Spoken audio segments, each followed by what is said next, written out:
La culture scientifique et technologique, c'est ce qui permet à des individus, mais aussi à des sociétés, de s'approprier le fonctionnement du monde naturel et d'avoir un certain contrôle sur le fonctionnement du monde naturel pour éventuellement prendre des bonnes décisions.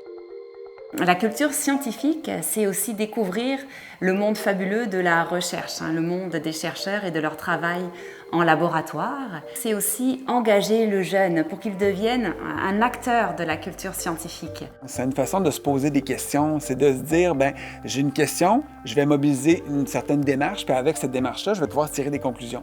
Ensuite, ça va être de développer l'esprit critique, d'être amené à réfléchir par rapport aux informations qu'on reçoit tous les jours et réaliser que ces informations-là ne se valent pas toutes.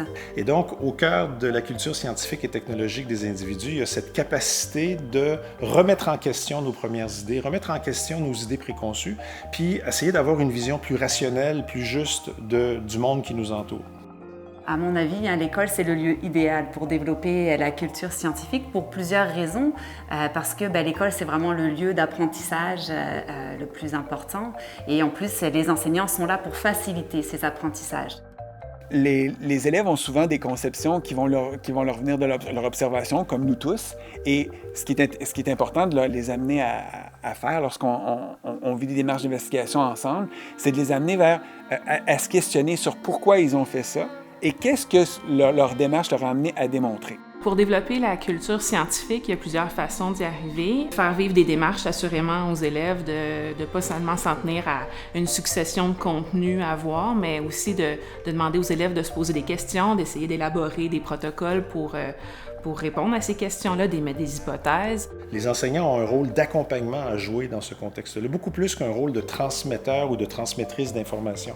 Donc, quand on s'enlève de l'idée qu'on doit tout savoir à l'avance avant d'enseigner les sciences et qu'on se dit, je suis comme mes élèves, je me pose des questions, je vais essayer de trouver des réponses, là, soudainement, les sciences, ça devient un jeu. C'est un jeu auquel les élèves adorent participer.